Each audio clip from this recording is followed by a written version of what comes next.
Existe un sabor en la tierra de Jalisco, un espíritu destilado del corazón azul del agave que el mundo entero reconoce. Es el sabor del sol, de la tierra roja y de la paciencia. Pero entre las miles de destilerías que salpican el paisaje, un nombre resuena con un eco distinto, una mezcla de reverencia y un miedo sutil que se niega a desaparecer con el tiempo. Brizola. El tequila Brizola no es simplemente una bebida, es una leyenda embotellada, una dinastía construida sobre un misterio tan profundo como las raíces de sus agaves centenarios. Su epicentro, el origen de todo, es la Hacienda La Sombra, una estructura monumental que hoy yace en un estado de majestuosa decadencia. Sus muros de adobe, manchados por décadas de humedad y olvido, parecen absorber la luz del sol en lugar de reflejarla. El aire aquí es pesado, impregnado de un olor a polvo antiguo, a tierra seca y a la madera podrida de sus vigas expuestas.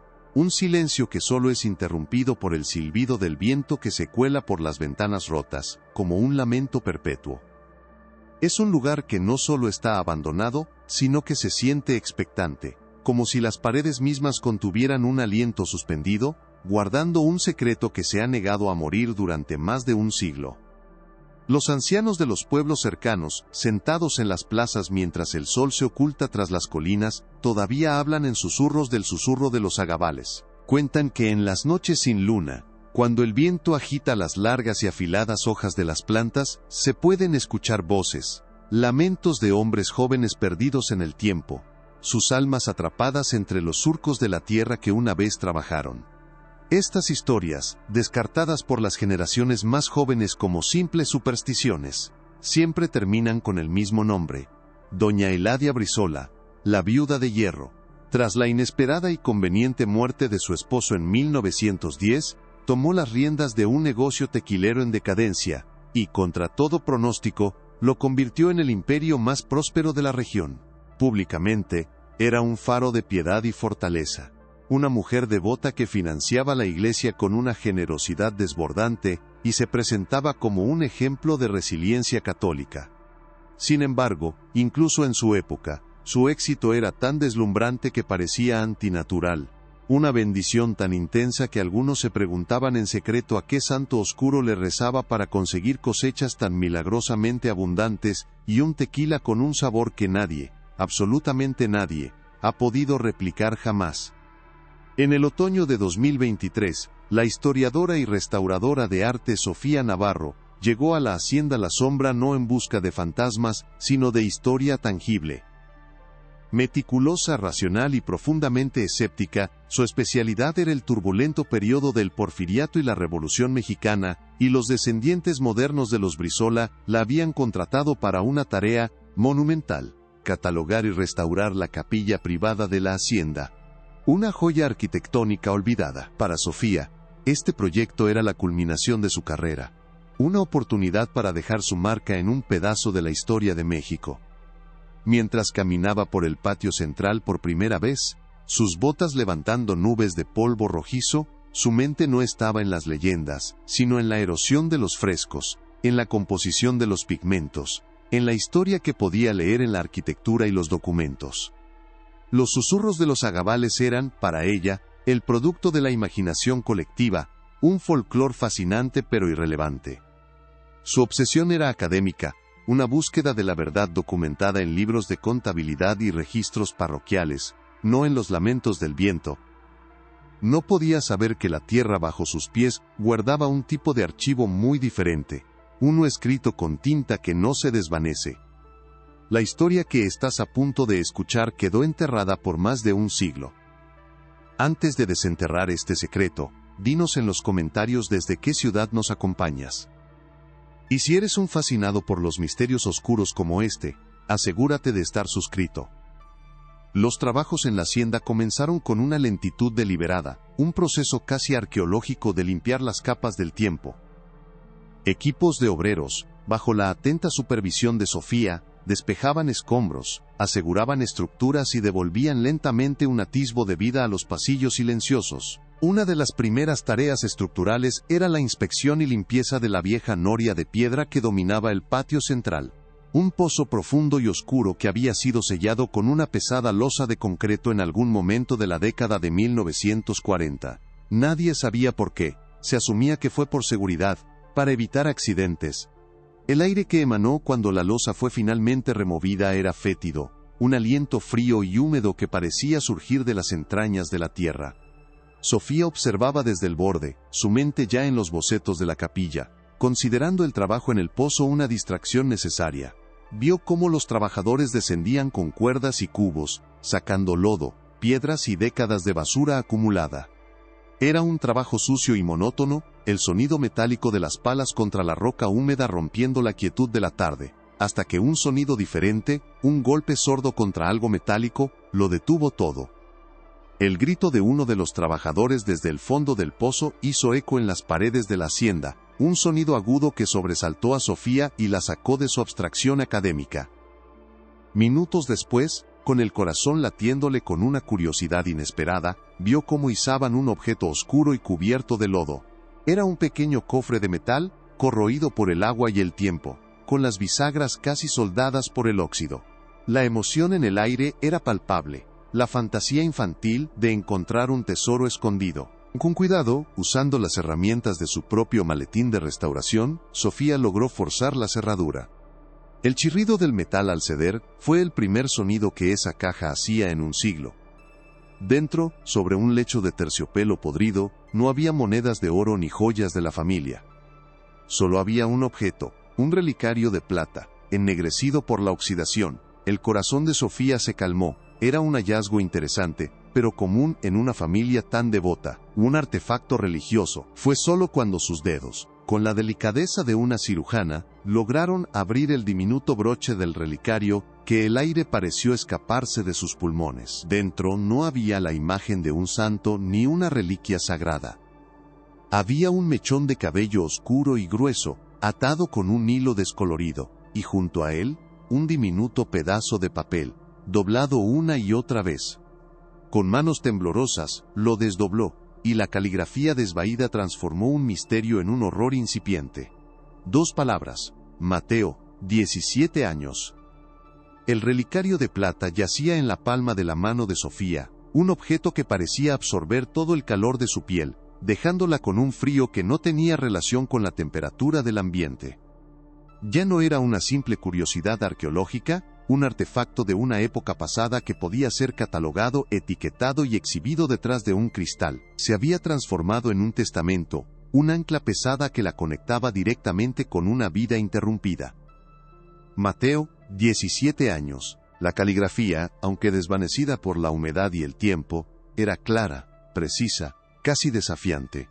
No era una anotación casual. Tenía el peso de una sentencia final. Sofía cerró los dedos sobre el metal, sintiendo los bordes grabados presionando contra su piel. El viento que soplaba desde los campos de agave ya no sonaba como un simple fenómeno meteorológico. Por primera vez desde su llegada, en el silbido que se colaba por los arcos rotos de la hacienda, creyó escuchar algo más, una cadencia melancólica que le erizó la piel. Su escepticismo, esa armadura profesional que había forjado durante años de estudio en archivos polvorientos, comenzaba a mostrar sus primeras fisuras, corroído por el misterio contenido en ese pequeño objeto.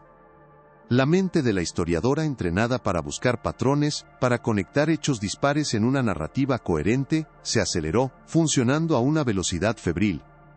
¿Quién era Mateo? El nombre era común, casi anónimo en los registros de la época. Pero el número 17 resonaba con una tragedia implícita.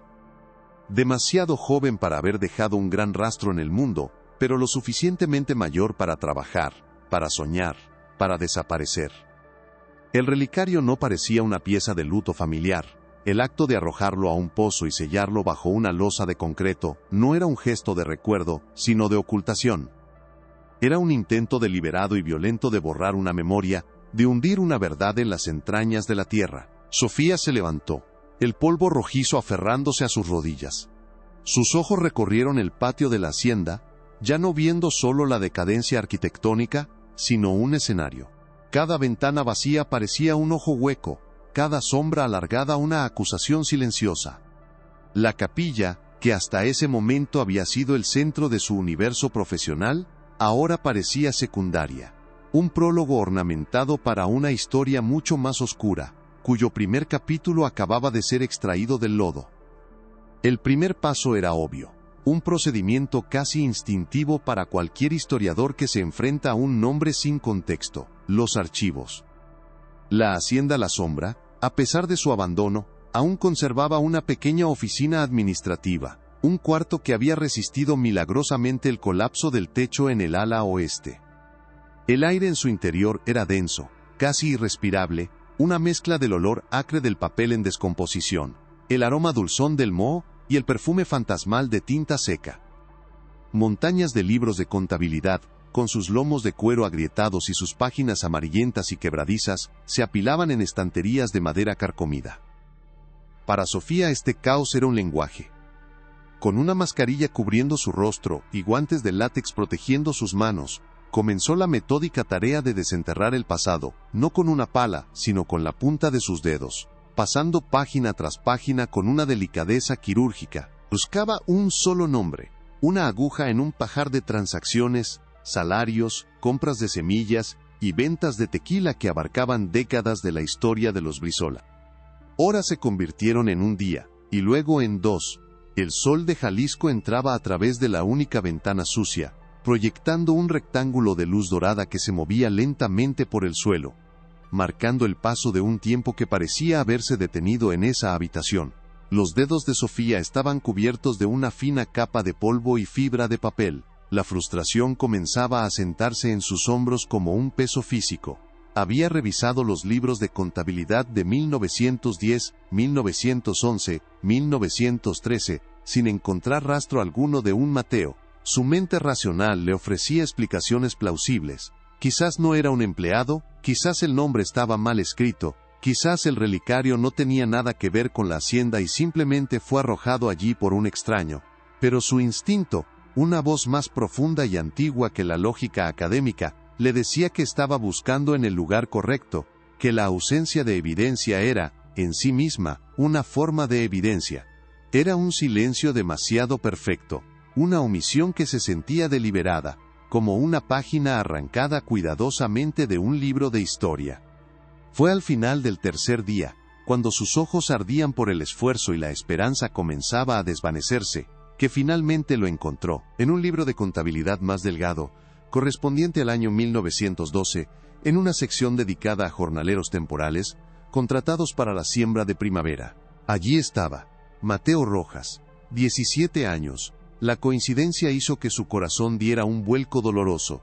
La entrada era escueta, casi insultante en su brevedad. Detallaba un único pago, una suma modesta, por 3 semanas de trabajo. No había dirección, ni referencia familiar, solo el nombre y la edad. Y junto a la última columna, donde debería haber una firma o una marca de fin de contrato, había una sola palabra, escrita con la caligrafía elegante y firme de doña Eladia Brizola. No decía despedido, ni renunció, ni finalizado. Decía, cumplido. La palabra flotaba en la página, extraña e incongruente en el contexto de un registro contable. Cumplido. Como una profecía, una tarea, una misión. El término resonaba con una finalidad escalofriante, transformando una simple transacción financiera en algo ominoso. La mente de Sofía se aferró a esa palabra. Cumplido, no era un término administrativo, tenía una connotación de propósito, de un ciclo que se cierra. ¿Qué se había cumplido exactamente? Impulsada por una nueva y macabra energía, comenzó a buscar otros patrones. Dejó de buscar solo el nombre de Mateo, y empezó a buscar la palabra. Y entonces, la verdadera dimensión del horror comenzó a revelarse. Encontró otro nombre, un tal Javier, de 19 años, contratado para la cosecha de otoño de ese mismo año. Un único pago, y al final de la línea, la misma palabra, cumplido. Luego otro, Ricardo, 18 años, en la primavera de 1913, cumplido. Uno tras otro, los nombres saltaban de las páginas amarillentas. Una letanía de jóvenes jornaleros, todos fuertes, todos sin lazos familiares evidentes en la región, todos desapareciendo de los registros de la hacienda después de un breve período, marcados con esa misma y críptica anotación. Eran fantasmas en el libro mayor, sus vidas reducidas a una línea de tinta y a una palabra que sellaba su destino de una manera que Sofía aún no podía comprender, pero que sentía en lo más profundo de sus huesos. El archivo de la hacienda había entregado su secreto, pero era un secreto incompleto, un rompecabezas al que le faltaban las piezas más cruciales. Tenía una lista de nombres, una serie de desapariciones sistemáticas que abarcaban varios años, todas bajo la supervisión directa de doña Eladia, pero no tenía cuerpos, no tenía motivo, no tenía nada que pudiera considerarse una prueba ante el mundo moderno. El escepticismo de Sofía había sido completamente aniquilado, reemplazado por una certeza helada de que había tropezado con una atrocidad. Su proyecto de restauración de la capilla ahora parecía una burla, un intento de embellecer la fachada de una casa construida sobre cimientos de huesos. Necesitaba un contexto oficial, un registro externo que pudiera confirmar o negar la existencia de estos jóvenes más allá de los muros de la sombra. Y en el México de principios del siglo XX, solo había un lugar que registraba la vida de una persona desde la cuna hasta la tumba, con una meticulosidad casi divina: la iglesia. El viaje al pueblo cercano fue tenso.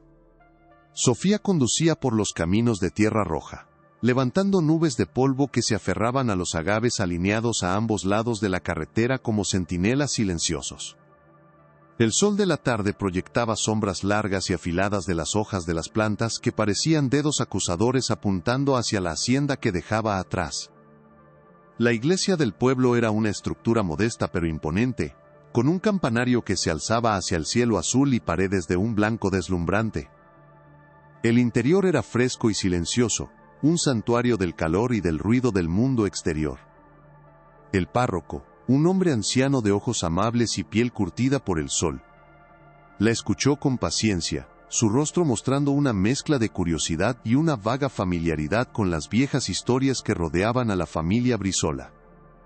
Con una llave de hierro forjado que parecía tan antigua como la propia iglesia, la condujo a la sacristía y le abrió la puerta del archivo parroquial.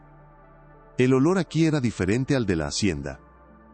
En lugar de moho y decadencia, el aire estaba impregnado del aroma de incienso viejo, cera de velas y el olor seco y casi dulce del papel de arroz. Los libros de registros estaban encuadernados en piel de becerro, sus lomos grabados con letras doradas que indicaban los años y los sacramentos: bautismos, confirmaciones, matrimonios, defunciones. Con la lista de nombres que había copiado febrilmente del libro de contabilidad de la hacienda, Sofía comenzó su búsqueda. Su corazón latía con una mezcla de anticipación y pavor. Cada nombre que encontraba en los registros de bautismo era una pequeña victoria y una punzada de dolor. Mateo Rojas, bautizado el 7 de marzo de 1895. Javier Ríos, el 12 de septiembre de 1893. Ricardo Vega, el 2 de mayo de 1895. Estaban allí, en la tinta del sacerdote, con los nombres de sus padres y padrinos. Eran reales. Habían sido bebés en brazos de sus madres, niños corriendo por las calles de algún pueblo, jóvenes con un futuro que les fue arrebatado. La confirmación de sus existencias hizo que el siguiente descubrimiento fuera aún más escalofriante. Después de encontrar sus actas de bautismo, Sofía pasó a los libros de matrimonio. Buscó a Mateo, a Javier, a Ricardo, y a la docena de otros nombres de su lista. Nada. Ninguno de ellos se había casado en esa parroquia, ni en ninguna de las circundantes, según los registros consolidados. Quizás se mudaron, se dijo a sí misma, intentando aferrarse a una última brizna de explicación racional. Pero la verdadera prueba estaba en el último libro, el más pesado de todos, el que documentaba el final de cada historia, el libro de defunciones. Con manos que temblaban ligeramente, pasó las páginas correspondientes a los años en que los jóvenes desaparecieron de los registros de la hacienda. Buscó sus nombres una y otra vez, revisando cada entrada, cada causa de muerte registrada, desde fiebres hasta accidentes en el campo. El resultado fue un vacío absoluto. Ni una sola mención.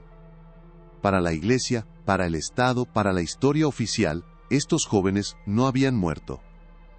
Simplemente se habían desvanecido. Sofía se recargó contra la estantería de madera, el frío de la piedra del muro traspasando su camisa. El silencio del archivo parecía ahora opresivo, cargado con el peso de todas esas vidas no registradas. La habían borrado. No fue un simple asesinato o una serie de ellos, fue un acto de erradicación deliberado y metódico. Los habían arrancado de la tierra y luego de la memoria, dejando solo un vacío en los libros donde sus vidas deberían haber sido contadas. La palabra de doña Eladia, cumplido, volvió a su mente, ahora con una claridad aterradora. No significaba que su trabajo había terminado. Significaba que su propósito en esta tierra, según la matriarca, se había completado. Habían sido consumidos por la hacienda, absorbidos por un sistema tan cerrado y poderoso que ni siquiera la iglesia, el centro de la vida comunitaria, registró su final. La sensación de estar ante un mal profundo y antiguo, un mal que se había disfrazado de piedad y prosperidad, la dejó sin aliento. La investigación había llegado a un muro infranqueable. Los registros de la hacienda probaban el patrón, y los archivos de la iglesia probaban la desaparición. Pero el puente entre ambos puntos, el cómo y el por qué, seguía sumido en la más absoluta oscuridad. No había testigos, no había confesiones, no había más documentos a los que recurrir. Sofía sintió una oleada de impotencia. ¿Cómo podía dar voz a estas víctimas, si la única evidencia de su destino era su propia ausencia? Regresó a la hacienda La Sombra esa noche. No como una historiadora, sino como una intrusa en un mausoleo. La luna llena bañaba los muros de adobe con una luz pálida y fantasmal, haciendo que las sombras parecieran más profundas, más vivas. El susurro de los agavales parecía llamarla, una invitación a un secreto que la tierra se negaba a entregar por completo. Ya no podía mirar la hacienda como un conjunto de edificios, sino como la tumba de una verdad monstruosa. Su obsesión la llevó de vuelta al epicentro original de su proyecto, el lugar que ahora parecía la clave de todo, la capilla privada. Si doña Eladia era la mente maestra detrás de esta atrocidad, su santuario personal debía contener alguna pista, alguna fisura en su fachada de devoción. Sofía entró en la pequeña iglesia, la luz de su linterna barriendo las estatuas de los santos. Sus ojos de yeso pintado parecían seguirla en la oscuridad, sus expresiones de piedad ahora retorcidas en máscaras de complicidad silenciosa. El altar de madera tallada se sentía frío bajo sus dedos. Un frío anormal, como si la piedra absorbiera el calor en lugar de reflejarlo. Detrás del altar estaba la pequeña sacristía, el cuarto donde el sacerdote se preparaba para la misa, pero que en una capilla privada como esta, era el dominio exclusivo del patrón, o en este caso, de la patrona. Era el espacio más íntimo de doña Eladia dentro de su lugar más sagrado. El aire en la sacristía era aún más denso, cargado con el olor a tela de lino podrida y a cera rancia. Una pequeña cómoda de madera oscura se aferraba a una pared, sus cajones vacíos. Un crucifijo de plata ennegrecida colgaba torcido sobre ella. No había nada fuera de lugar, nada que sugiriera un secreto, pero Sofía no buscaba algo evidente. Buscaba una anomalía, una imperfección en la construcción de la piedad de la viuda de hierro. Pasó su linterna lentamente por las paredes de yeso, buscando grietas, reparaciones, cualquier cosa que rompiera la monotonía de la superficie. Luego, comenzó a tocar las paredes, presionando suavemente escuchando el sonido. Sólido. Sólido. Sólido. Sus dedos recorrieron los ladrillos expuestos cerca del suelo, sintiendo la textura áspera y el mortero quebradizo. Fue entonces cuando lo sintió. Una ligera diferencia en la textura, un ladrillo que parecía mínimamente hundido en comparación con sus vecinos. Con el corazón latiéndole en la garganta, usó la punta de una pequeña espátula de su maletín de restauración para raspar el mortero viejo y desmoronado alrededor del ladrillo. El polvo cayó en un pequeño montículo silencioso sobre el suelo de piedra. Con cuidado, introdujo la espátula en la grieta y tiró. Al principio, no se movió, pero luego, con un chirrido sordo y el sonido de la succión del aire, el ladrillo cedió. Se deslizó hacia afuera, revelando una cavidad oscura y rectangular en el muro. Sofía apuntó el haz de su linterna hacia el interior del hueco, sus ojos luchando por enfocar en la oscuridad polvorienta. Allí, envuelto en un trozo de tela de seda descolorida, había un libro. No era un libro de contabilidad ni un misal. Era un volumen de tamaño mediano, encuadernado en cuero oscuro, sin título ni marca alguna en su portada. Con manos temblorosas, lo sacó de su escondite, un escondite que había guardado su contenido durante más de un siglo, esperando a que alguien finalmente hiciera las preguntas correctas. El cuero se sentía extrañamente flexible bajo sus dedos, preservado por la oscuridad y la falta de aire.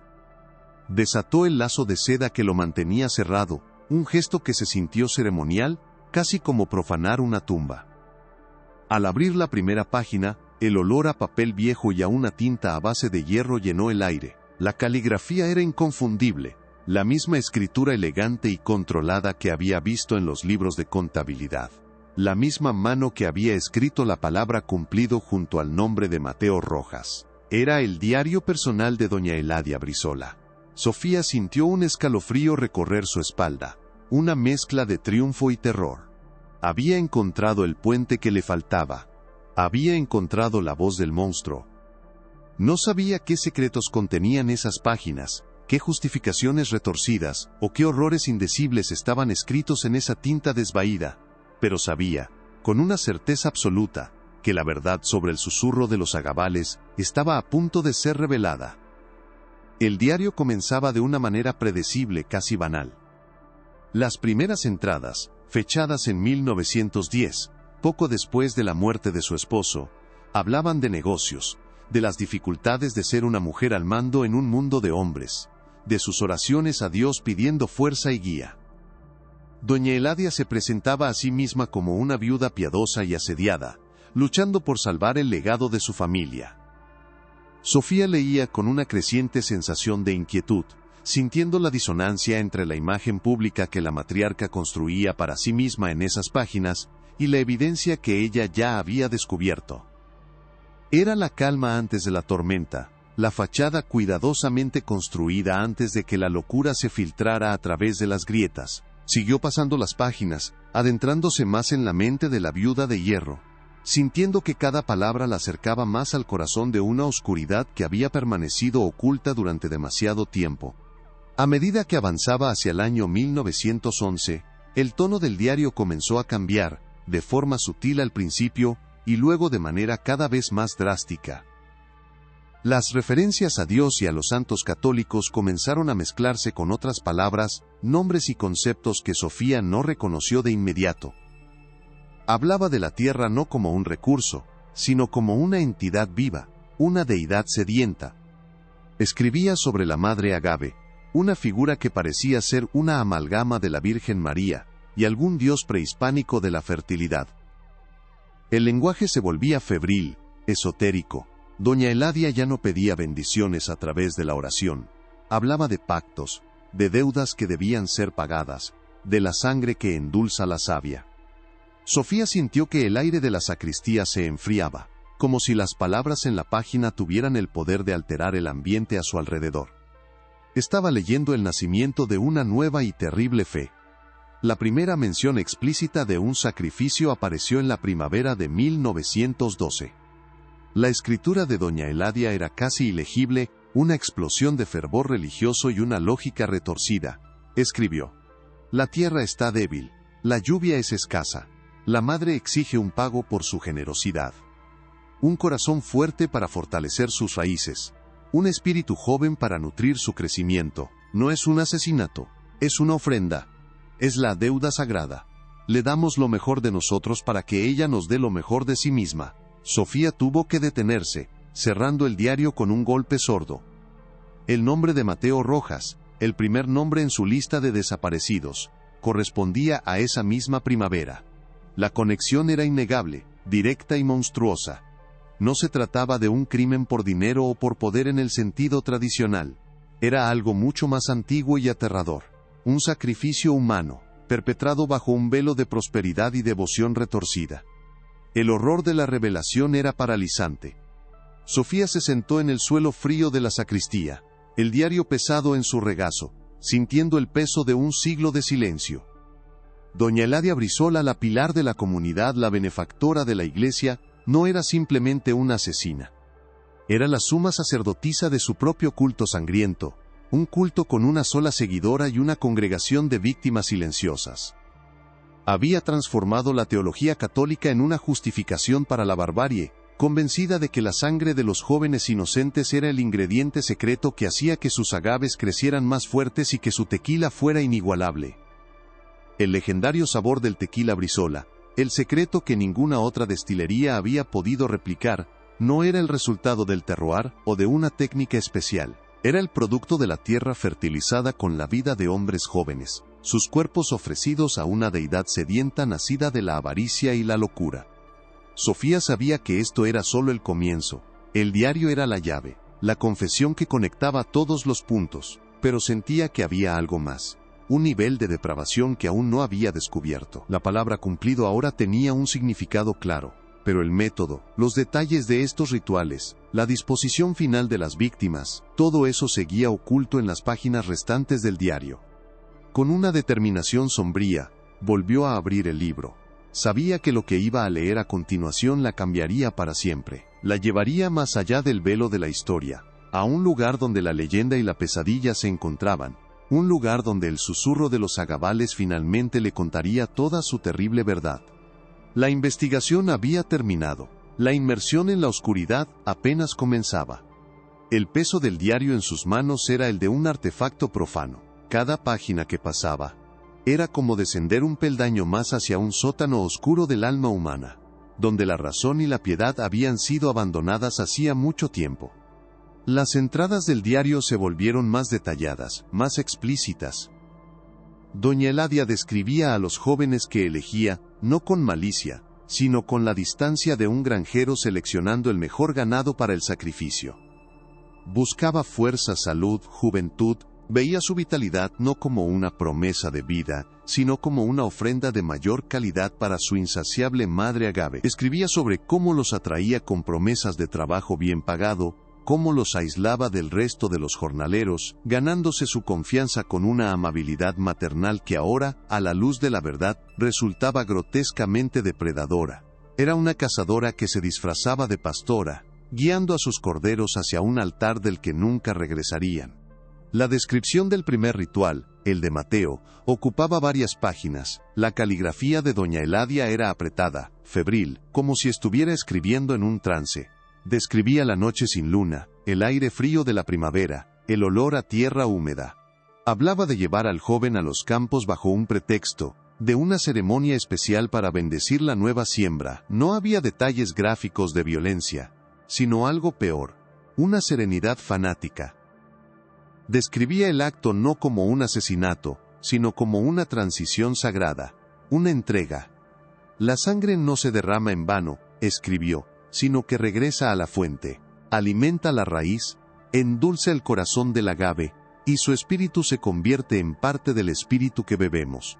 Sofía sintió náuseas. La metáfora era literal, no solo los mataba, los estaba integrando en el ciclo de producción de su tequila, convirtiendo su producto estrella en un acto de canibalismo indirecto. La lectura se volvió una tortura, pero Sofía no podía detenerse. Estaba atrapada por la necesidad de saberlo todo, de comprender la profundidad de la depravación de Eladia. Cada nombre de su lista aparecía en el diario, cada uno con una breve descripción de su sacrificio. Javier, en el otoño, para asegurar la madurez de la cosecha. Ricardo, en la siguiente primavera, para bendecir una nueva plantación. El patrón era inquebrantable, un calendario litúrgico de muerte que se alineaba perfectamente con los ciclos agrícolas. La prosperidad del imperio Brizola no fue un milagro de negocios ni una bendición divina. Fue el resultado de un sistema meticuloso y brutal de asesinato ritual, un secreto guardado por los muros de la hacienda y por el silencio de una comunidad que se beneficiaba de su éxito sin hacer preguntas. La generosidad de doña Eladia con la iglesia ahora parecía un intento desesperado de sobornar al Dios que estaba traicionando. Finalmente Sofía llegó a las últimas páginas del diario, las que correspondían a los años previos a la muerte de la propia doña Eladia. La escritura se había vuelto más temblorosa, la confianza fanática reemplazada por una creciente paranoia. Hablaba de escuchar voces en los campos por la noche, los susurros de aquellos a quienes había entregado a la tierra. No los describía con remordimiento, sino con irritación, como si las almas de sus víctimas fueran una molestia, un efecto secundario inesperado de su pacto sagrado. Se quejaba de que la tierra siempre pedía más, de que la sed de la madre nunca se saciaba. La arquitecta de este horror se estaba convirtiendo en su prisionera, atormentada no por la culpa, sino por el miedo de que su deidad se volviera contra ella.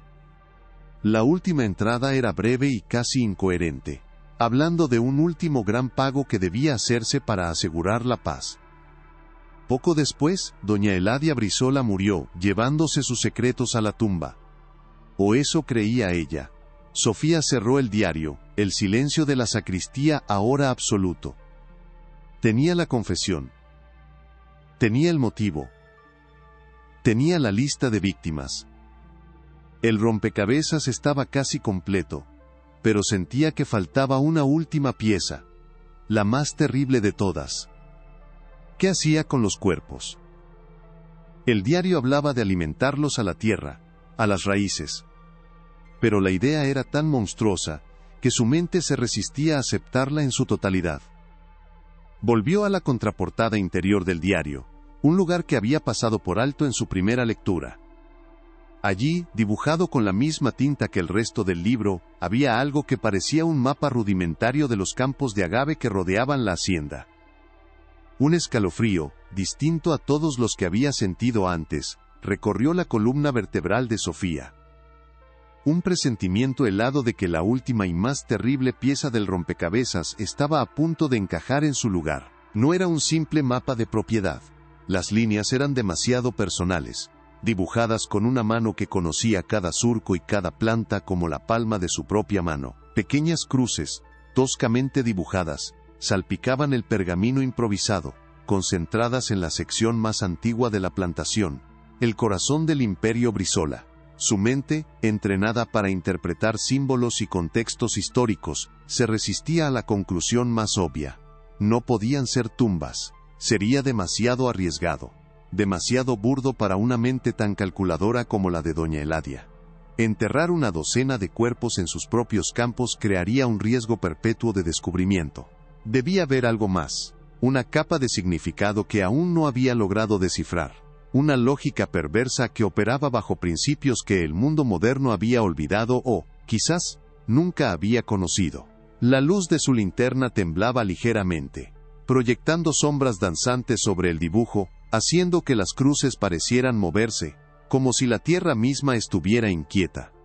Con el corazón martilleándole contra las costillas, un tambor sordo en el silencio de la sacristía, Sofía examinó el mapa con una intensidad febril.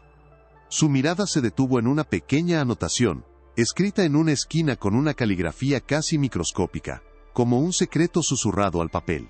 Las palabras eran una mezcla de instrucción y dogma, la clave final para desbloquear el verdadero horror de la hacienda. Leyó la frase una vez, y luego otra, mientras el significado se filtraba en su conciencia como un veneno lento. No se entierra para olvidar, se siembra para recordar. El cuerpo alimenta a la madre, y la madre nos da a sus hijos. El aire pareció solidificarse en sus pulmones. La habitación, que ya era fría, se volvió gélida, un frío que emanaba de la página y se apoderaba de ella por completo. La verdad, en su forma más pura y monstruosa, la golpeó con la fuerza de un impacto físico. Las cruces no marcaban tumbas en el sentido tradicional, marcaban los lugares donde los cuerpos de los jóvenes habían sido colocados, no simplemente para esconderlos, sino como un fertilizante primordial, un sacramento grotesco. Eran la ofrenda definitiva, de vuelta a la tierra para nutrir las raíces de las plantas más preciadas, las plantas madre de agave azul. La revelación de doble fondo fue tan devastadora, que Sofía tuvo que apoyar una mano en la pared para mantenerse en pie. La leyenda del tequila Brizola, su sabor inigualable, su terroir único que nadie había podido replicar, la supuesta bendición de la tierra que hacía que sus agaves crecieran con una vitalidad sobrenatural. Todo adquirió un significado nauseabundo. No era una bendición, era una maldición, no era el suelo, era la sangre. La herencia de la familia, la fortuna que había construido pueblos y financiado iglesias, estaba literalmente cimentada en la carne y los huesos de sus víctimas. Cada hijuelo que brotaba de esas plantas madre, Cada nueva generación de agave plantada en los campos de la sombra llevaba consigo un eco genético de ese horror original. Durante un siglo, la familia Brizola, y por extensión el mundo entero que celebraba su tequila, había estado bebiendo una esencia destilada del sacrificio humano. La imagen de una botella del premiado tequila apareció en su mente, su líquido ambarino brillando a la luz, y sintió una oleada de repulsión tan intensa que casi la hizo vomitar. El susurro de los agavales no era solo una leyenda, era el testimonio colectivo y silenciado de la tierra misma. El diario se le resbaló de las manos y cayó al suelo con un golpe sordo que resonó en la quietud como un disparo. Sofía se quedó mirando el libro abierto, las páginas llenas de la elegante caligrafía de doña Eladia, la arquitecta de una pesadilla agrícola. Había trascendido el simple asesinato para convertirse en algo mucho más perverso. Había corrompido el ciclo mismo de la vida y la muerte, convirtiendo la tierra en cómplice y el fruto de esa tierra en un sacrilegio embotellado. Ahora entendía la paranoia final de la matriarca, su miedo a los susurros. No era su conciencia la que la atormentaba, sino el conocimiento de que había creado un sistema que se perpetuaba a sí mismo, un eco de sus crímenes que resonaría en cada cosecha, en cada botella, para siempre. La hacienda ya no era solo un lugar de asesinato, era un altar y un laboratorio, un templo dedicado a una deidad sedienta que ella misma había creado a partir de su propia ambición y locura. La capilla con sus santos de ojos vacíos, parecía ahora el escenario más irónico y blasfemo de todos, un lugar de oración construido para ocultar pecados que desafiaban cualquier noción de redención. Ahora todo encajaba con una claridad aterradora. La negativa de los jornaleros locales a trabajar en ciertas parcelas de la hacienda, las historias de los ancianos sobre la tierra que parecía respirar por la noche, el sabor único que los catadores describían con adjetivos como terroso, profundo, casi mineral. Eran las huellas fantasmales de la verdad, fragmentos de una memoria colectiva que había sobrevivido como superstición, porque la realidad era demasiado monstruosa para ser confrontada directamente. Sofía se dio cuenta de que su investigación había terminado, pero su responsabilidad apenas comenzaba. No bastaba con saberlo, el mundo tenía que saberlo. Las víctimas, reducidas a una anotación en un libro de contabilidad y a un ingrediente secreto en una receta macabra, merecían que sus nombres fueran pronunciados, que sus historias fueran contadas. El relicario de Mateo ya no era solo una pista, era una reliquia, el primer grito de una masacre que había permanecido en silencio durante más de 100 años. Su proyecto de restauración de arte se había transformado en una exhumación de la memoria. El peso de la verdad era aplastante. Sofía se sentó en el suelo de piedra, el frío filtrándose a través de su ropa, y miró a su alrededor, a la sacristía que había guardado el corazón de esta oscuridad. Por primera vez, se sintió verdaderamente asustada, no de los fantasmas o de las leyendas, sino de la capacidad del ser humano para la autoconvicción, para retorcer la fe y la tradición en una justificación para la atrocidad. Doña Eladia no se veía a sí misma como un monstruo. En las páginas de su diario, se presentaba como una guardiana, una sierva de un poder superior, una mujer que hacía lo que era necesario para asegurar la supervivencia y la prosperidad de su linaje. Esa certeza inquebrantable era, quizás, el aspecto más aterrador de toda la historia. No era la locura de un demonio, sino la lógica fría y calculada de una fanática. Una lógica que había convertido los campos de agave de Jalisco en un cementerio sin nombre, un jardín de horrores oculto a plena vista. La noche avanzaba, y la luna proyectaba una luz pálida a través de la pequeña ventana de la sacristía, iluminando las partículas de polvo que flotaban en el aire como esporas de un tiempo olvidado. Sofía sabía que no podía quedarse allí. Recogió el diario con un cuidado casi reverencial, sintiendo que sostenía en sus manos una confesión, una sentencia y un mapa del tesoro macabro, todo en uno. El siguiente paso era claro. Aunque monumentalmente complejo, necesitaba pruebas que el mundo moderno pudiera entender. Pruebas que no pudieran ser descartadas como la fantasía de una historiadora obsesionada. El diario era la voz de la asesina, pero necesitaba la corroboración silenciosa de las víctimas. El mapa en la contraportada no era solo una revelación, era una guía que la llevaría a los restos físicos de Mateo, Javier, Ricardo y todos los demás, permitiéndole finalmente cerrar el círculo que había comenzado con el descubrimiento de un pequeño relicario en el fondo de un pozo. Su mente, ahora funcionando con una claridad helada nacida del shock, comenzó a formular un plan. La tecnología moderna podría confirmar lo que el diario confesaba.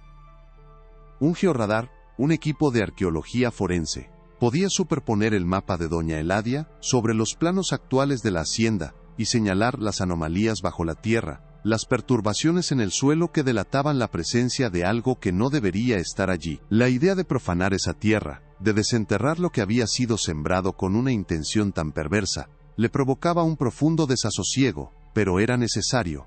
Era el único camino hacia la justicia, el único modo de arrancar el secreto de las raíces del agave y exponerlo a la luz del sol.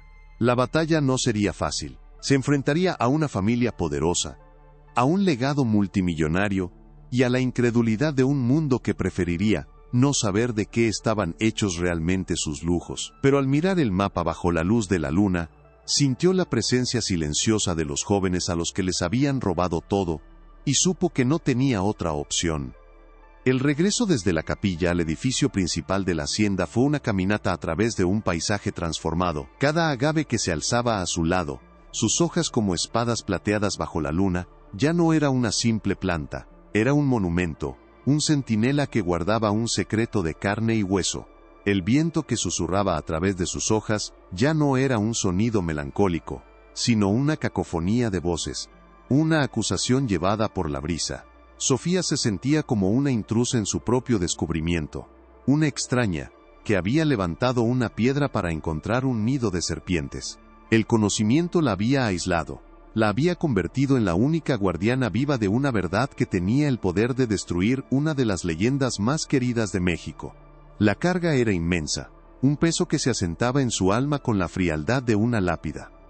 La historiadora que había llegado a la sombra buscando preservar el pasado, se había convertido en la mujer que tendría que destruirlo para poder honrarlo. Se encerró en la improvisada oficina que había instalado en una de las habitaciones menos deterioradas de la hacienda.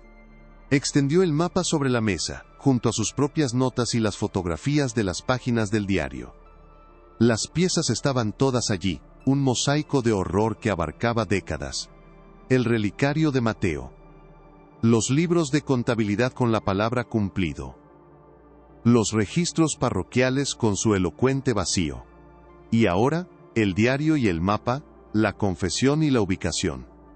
La cadena de evidencia era completa, irrefutable para cualquiera que estuviera dispuesto a mirar. Su siguiente llamada no sería a los descendientes Brizola que la habían contratado para restaurar una capilla, sino a las autoridades, a arqueólogos, a personas que pudieran ayudarla a desenterrar la verdad literal que yacía bajo sus pies. El proyecto de restauración estaba muerto. En su lugar, había comenzado una investigación de asesinato, una que había estado esperando a su detective durante más de un siglo. La magnitud de lo que estaba a punto de desatar comenzó a asentarse. El escándalo sería monumental, una mancha indeleble en la historia de Jalisco y en la industria del tequila. Una familia sería destruida, un imperio se derrumbaría, pero en medio de esa tormenta inevitable, habría un momento de calma, un instante de justicia largamente esperada. Los nombres de los jóvenes jornaleros, borrados de la historia y absorbidos por la tierra, serían finalmente recordados. Sus familias, que probablemente nunca supieron qué fue de sus hijos, finalmente tendrían una respuesta, aunque fuera una respuesta envuelta en una pesadilla. Sofía entendió que su papel en esta historia ya no era el de una observadora objetiva. Se había convertido en la voz de los sin voz, la vengadora de los olvidados. Era una responsabilidad que nunca buscó, pero que ahora abrazaba con una determinación sombría, impulsada por la imagen de un mechón de cabello oscuro atado con un hilo descolorido. Antes de hacer la primera llamada, se detuvo y miró por la ventana hacia los campos de agave que se extendían hasta donde alcanzaba la vista. La belleza del paisaje era abrumadora, una sinfonía de plata y azul bajo el manto de la noche estrellada. Era una belleza construida sobre una mentira, una fachada natural que ocultaba una depravación antinatural. La tierra misma no era cómplice, se dijo a sí misma. La tierra era una víctima, profanada y corrompida por la ambición humana, obligada a participar en un ritual del que no tenía conocimiento. Su trabajo no era solo exponer a doña Eladia, sino también, en cierto modo, limpiar la tierra, liberarla del secreto que había sido forzada a guardar. Con un suspiro profundo que pareció liberar parte de la tensión que se había acumulado en su pecho, se apartó de la ventana y cogió el teléfono. El silencio de la hacienda La Sombra estaba a punto de romperse, y con él, la leyenda del tequila Brizola se haría añicos para siempre. ¿Qué parte de esta sombría revelación te impactó más? Deja tu reacción en los comentarios. El plan de acción de Sofía se desarrolló con una precisión casi militar durante las siguientes semanas. Contactó discretamente a un colega de confianza en el Instituto Nacional de Antropología e Historia, un arqueólogo forense llamado Dr. Morales, presentándole la evidencia de una manera metódica y académica. Al principio, la incredulidad de Morales era palpable a través del teléfono. La historia sonaba más a una novela gótica que a un caso histórico. Pero a medida que Sofía le enviaba copias de las páginas del diario, de los registros contables y del mapa, el escepticismo del doctor se transformó en un horror fascinado.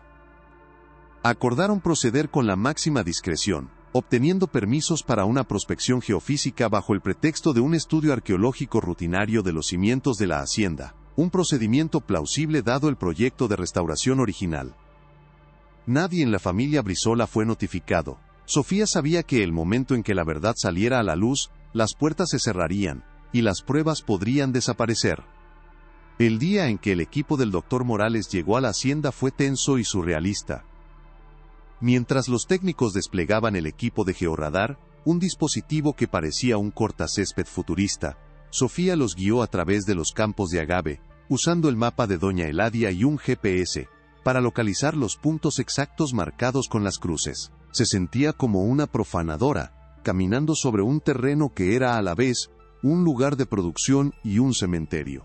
Los trabajadores de la hacienda los observaban desde la distancia, con una mezcla de curiosidad y sospecha, susurrando entre ellos, quizá reviviendo las viejas leyendas que ahora, para Sofía, sonaban como informes de testigos. Cada pitido del georradar, cada anomalía que aparecía en la pantalla del monitor como una mancha oscura en el subsuelo, era una confirmación, un latido del corazón de una verdad enterrada que finalmente respondía a su llamada. Los resultados fueron concluyentes e inequívocos, en cada uno de los puntos que doña Eladia había marcado en su mapa. El georradar detectó perturbaciones consistentes con fosas de enterramiento. Más que eso, las lecturas indicaban la presencia de restos óseos humanos.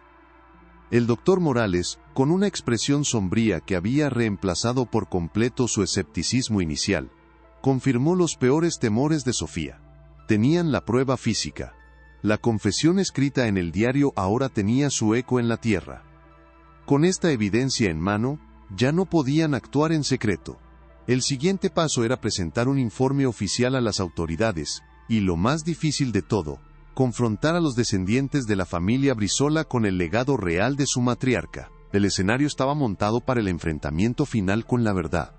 Un enfrentamiento que no solo desenterraría los huesos de las víctimas, sino que también expondría las raíces podridas de una de las fortunas más admiradas de México. La confrontación no tuvo lugar entre los muros polvorientos de la hacienda, sino en el corazón del imperio que ésta había engendrado. Una sala de juntas en la Ciudad de México, un espacio de cristal y acero pulido que parecía pertenecer a otro universo.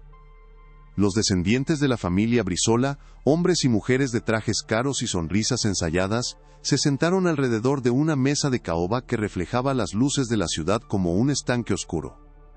Escucharon a Sofía con una paciencia condescendiente al principio, viéndola como una empleada excéntrica que se había tomado su trabajo demasiado en serio. Ella comenzó su relato con una voz firme y desprovista de emoción, colocando sobre la mesa, una por una, las piezas de su investigación. Primero, el relicario de plata, ahora limpio y brillando bajo la luz artificial, un objeto pequeño, que parecía absorber todo el sonido de la habitación. Luego, las copias de los libros de contabilidad, con las anotaciones de cumplido resaltadas en un discreto círculo rojo. Vio cómo la condescendencia en sus rostros se transformaba en confusión, luego en una irritación apenas velada. Finalmente, con un gesto que se sintió tan pesado como colocar una lápida, depositó sobre la mesa el diario de cuero de doña Eladia. El silencio que siguió fue absoluto, tan denso que Sofía podía sentirlo presionar contra sus tímpanos. Mientras describía el contenido del diario, la fachada de poder y control de la familia comenzó a desmoronarse, no con un estruendo, sino con pequeños gestos de derrota. Un bolígrafo que se deslizó de unos dedos temblorosos, un rostro que perdió todo su color, una mirada que se desvió hacia el imponente retrato de la viuda de hierro que colgaba en la pared, su expresión pintada ahora pareciendo menos una de piedad y más una de juicio eterno. La narrativa entonces se aleja de la sala de juntas, retrocediendo en el tiempo para pintar la escena final de Mateo Rojas, una reconstrucción nacida de las páginas febriles del diario de Eladia. La noche es fría, sin luna, y el único sonido es el del viento serpenteando a través de los agaves, un susurro que suena como una advertencia. Doña Eladia camina junto al joven, su silueta oscura envuelta en un rebozo, su voz una melodía tranquilizadora, que habla de bendiciones y de la gratitud de la tierra. Mateo, con la confianza ingenua de sus 17 años, la sigue sin dudar, creyendo que participa en un honor, una ceremonia privada para asegurar la prosperidad de la hacienda que le ha dado trabajo. Lo lleva al corazón de la plantación más antigua, a un claro donde un agave madre, de un azul casi luminoso en la oscuridad, se alza como un altar natural. No hay gritos en el relato de Eladia, no hay lucha. Ella describe el acto con una serenidad escalofriante, como una sacerdotisa realizando el más sagrado de los ritos. Es una entrega, una comunión. La sangre del joven no mancha la tierra como evidencia de un crimen, sino que la riega como una libación sagrada, un pago para asegurar que la savia de la planta será dulce, que el espíritu del tequila será fuerte. En esa descripción, Sofía encontró el horror último. No era la violencia del acto, sino la convicción absoluta de su perpetradora, la fe inquebrantable en su propia y monstruosa teología, lo que convertía el asesinato en un acto de devoción perversa. La hacienda La Sombra se transformó. Dejó de ser una ruina romántica para convertirse en una escena del crimen sellada con cinta amarilla que ondeaba con el viento como banderines fúnebres. Equipos de arqueólogos forenses, vestidos con trajes blancos que parecían espectrales contra la tierra roja de Jalisco, se movían con una deliberación silenciosa y respetuosa. Bajo la dirección de Sofía y el doctor Morales, las excavaciones comenzaron en los puntos precisos que el mapa de doña Eladia había señalado durante un siglo. El trabajo era lento, una cirugía delicada sobre la piel de la tierra, y entonces ocurrió. El sonido de una pala golpeando algo que no era piedra ni raíz, un silencio que se extendió por todo el equipo. Y luego, la revelación. Huesos frágiles, oscurecidos por el tiempo y la tierra rica en minerales, entrelazados con las raíces más profundas de un agave centenario. Eran los restos de Mateo Rojas, identificados más tarde por la proximidad al lugar donde se encontró el relicario. Y luego encontraron a Javier. Y a Ricardo. Uno por uno, los jóvenes del susurro de los agavales fueron liberados de su prisión de tierra, sus esqueletos. Un testimonio mudo de la verdad que Sofía había desenterrado. Cada descubrimiento era una mezcla de triunfo y una profunda tristeza. La leyenda se había hecho carne, o más bien, hueso, y la tierra de Jalisco, famosa por dar vida al tequila, revelaba que también había sido un sudario para los inocentes. El escándalo fue una onda expansiva, que destruyó todo a su paso. La noticia estalló primero en México y luego en el mundo. Una historia demasiado macabra para ser ignorada. El nombre Brizola, antes un sinónimo de lujo, tradición y excelencia, se convirtió en una palabra maldita, susurrada con una mezcla de horror y fascinación. Las botellas de su tequila fueron retiradas de los estantes de las tiendas más exclusivas del mundo. Los contratos se evaporaron.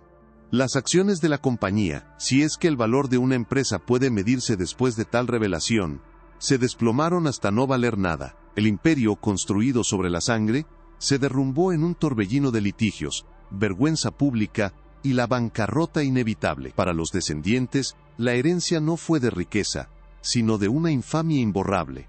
En los pueblos cercanos a La Sombra, los ancianos asentían con la cabeza, sus leyendas validadas de la forma más terrible. El susurro de los agavales ya no era un cuento para asustar a los niños, sino un hecho histórico, un recordatorio de que la Tierra nunca olvida, aunque los hombres intenten obligarla a hacerlo. La fortuna de los Brizola no había venido con un precio, era el recibo de una deuda impagable.